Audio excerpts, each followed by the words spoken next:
el eje del motor. ¿A qué te estás refiriendo? ¿El árbol de leva o De el... motor eléctrico.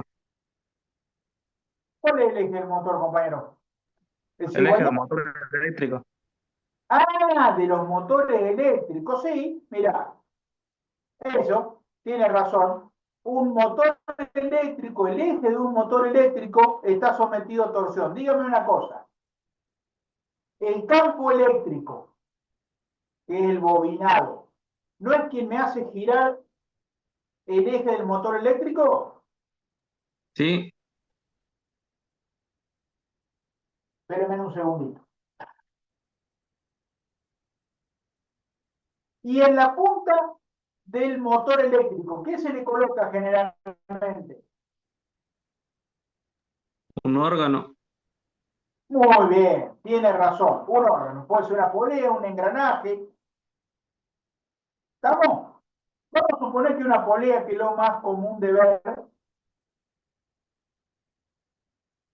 esa polea va a mover, por ejemplo, puede mover a un generador, puede mover a un burro, puede mover a un alternador, puede mover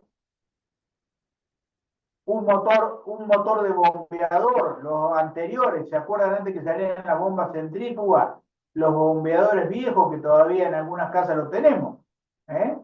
Que era un motor a diafragma, ¿se acuerdan cuál era? Tenía una polea grande en el bombeador y una polea chiquitita en el motor eléctrico. ¿Alguno lo vio?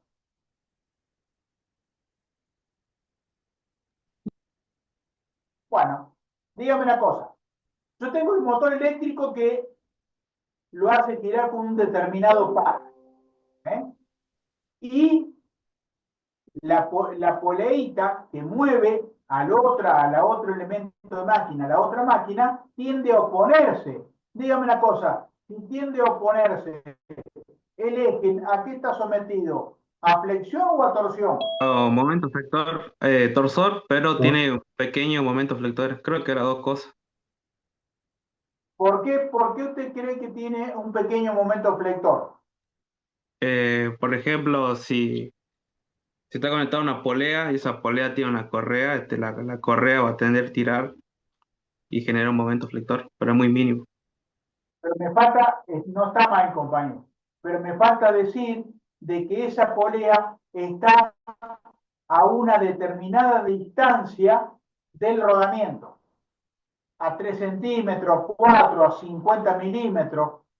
Entonces ahí hace lo que usted dijo, hace que se trate de flexionar el eje. ¿Entendieron cómo es? Sí, entonces estaría sometido a los dos esfuerzos, pero el flector Correcto. mínimo. A los, a los dos esfuerzos. A los dos esfuerzos. Torsión es el principal y flexión es el otro. Sí, gracias. Vieron que el motor generalmente eléctrico tiene una corredera, que uno lo va corriendo el motor hacia atrás para que quede tensa la correa. ¿Se ubican? Sí. Bueno, si ustedes se le durmieran a la corredera, ese eje del motor, lo voy a hacer muy exagerado, quedaría curvado así. Y cuando empieza a girar, lo que estaba curvado pasa a estar traccionado, curvado, traccionado, y yo le puedo asegurar que en un momento muy chico, 2 horas, 3 horas, no sé, de acuerdo a los esfuerzos, ¿qué va a pasar con ese eje, con ese árbol, ese árbol? Se rompe, se rompe, ¿eh? El eje, Sí, profe.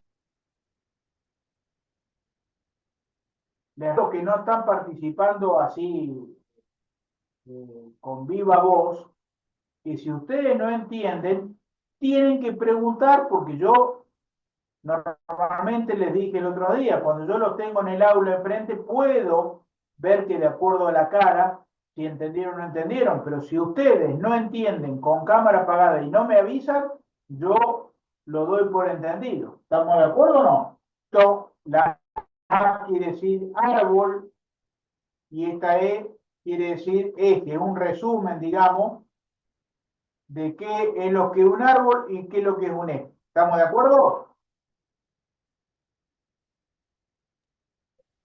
¿Sí o no? Sí, profe. Profe. Bueno, sigamos.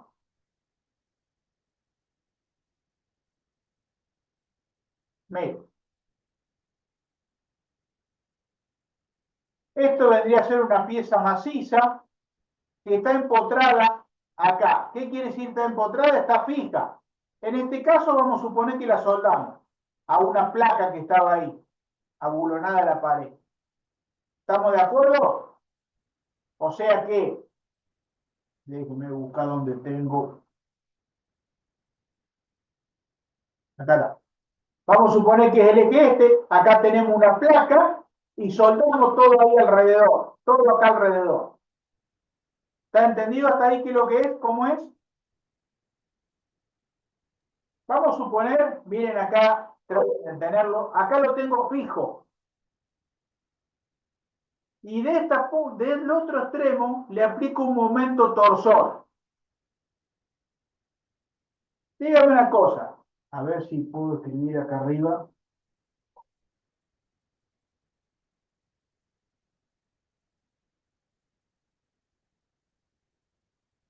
¿Ven que ahí tracé una línea con color negro? ¿La alcanzan a ver?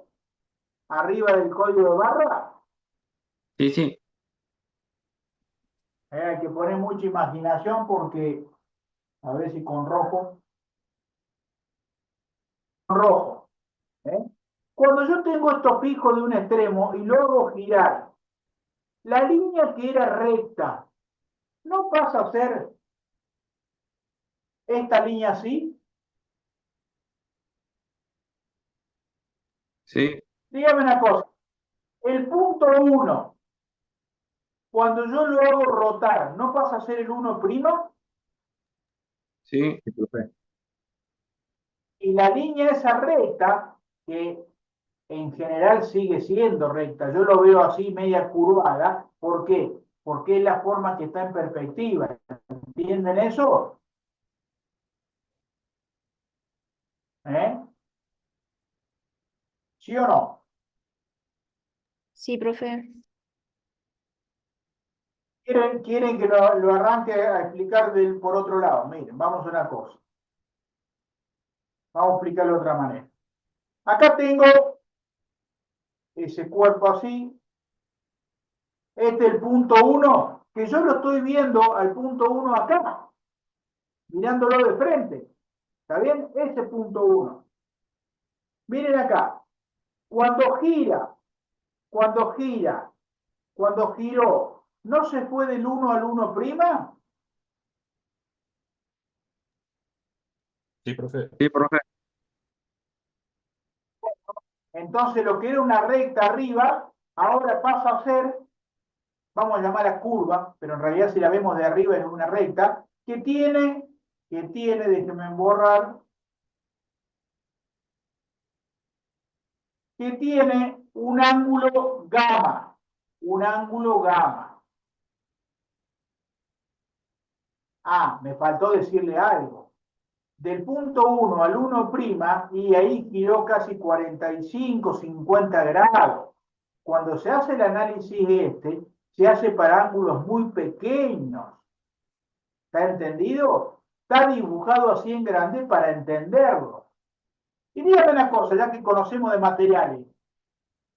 Si yo le dejo de aplicar ese momento torsor, el punto 1', ¿a dónde va a volver? Va a tender a volver a 1. Va a tender a volver a 1. Ahora usted me da pie para que yo le pregunte. ¿Cuándo vuelve a 1 realmente y cuándo queda con un poquito que no alcanzó a llegar cuando vuelve? ¿Cómo puedo repetir? Sí.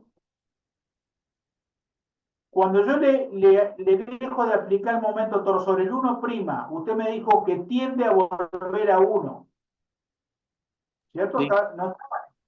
Ahora, para que vuelva a uno,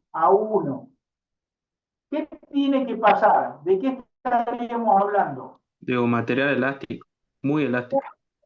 Compañero, muy bien, Guillermo. De un material elástico. Y si yo sobrepasé la afluencia, el 1', ¿dónde quedaría? ¿Cómo, profe? No lo escuché.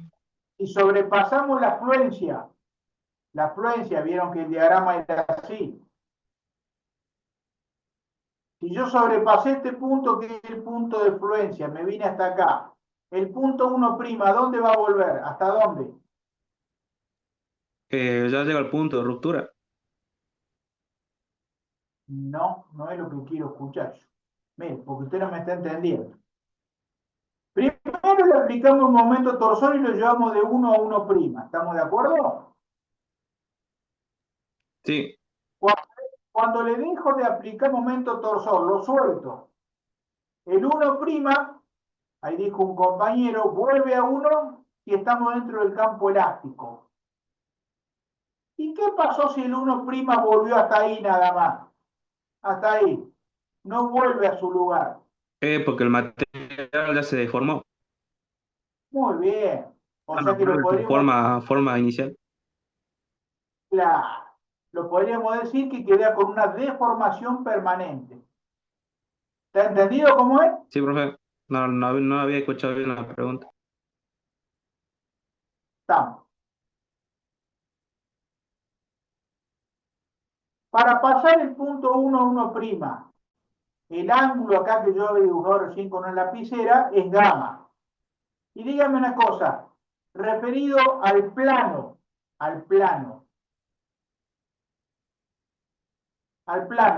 ¿no está rotando un ángulo phi? Sí, un desplazamiento angular. Muy bien, un desplazamiento angular. Así, eso es así, justito. ¿Estamos? Déjenme borrar. ¿Saben lo que es un ángulo diferencial?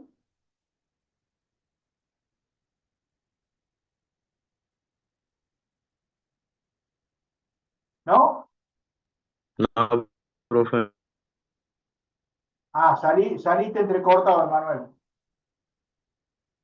No. Seguí saliendo mal.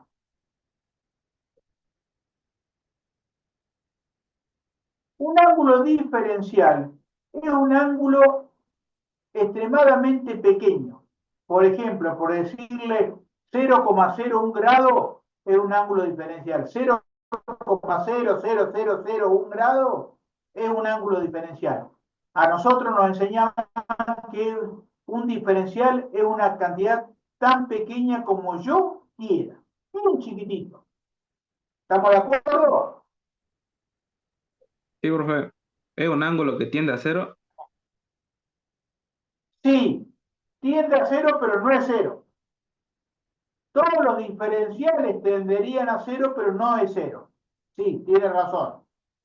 Vamos a suponer que, mira, ese punto que está ahí con rojo, tendría que hacerlo más chiquito todavía.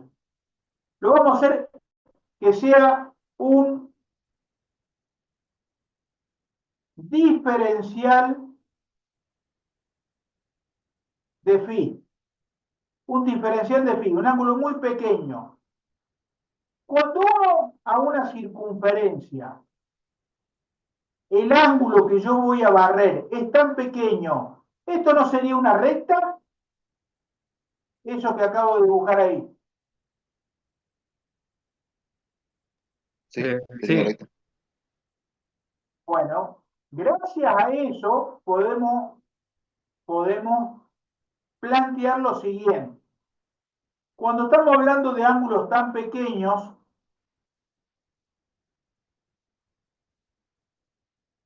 déjenme un cachito más abajo que está la explicación, podemos decir esto, miren,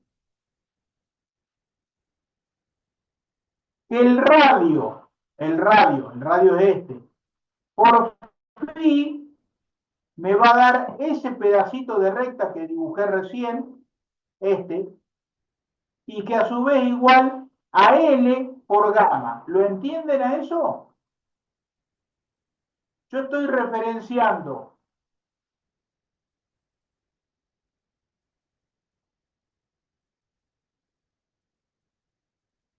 esto es L, esto es gamma, esto es el radio y esto es phi. R por phi es igual a L por gamma, cuando hablamos de ángulos extremadamente pequeños, no de diferenciales. ¿Está entendido? Sí, profe. Bueno, entonces, con esta fórmula que está acá, se hace el planteamiento de rotación en un arco.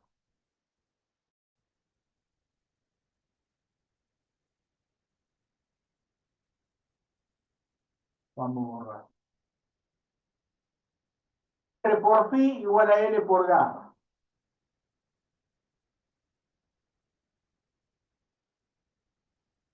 Denme 2 segundos y yo voy a buscar porque acá al compañero dueño del apunte se le ha olvidado acá algo. Ah, pero está más abajo, ¿eh? Denme 2 segundos, porque eso lo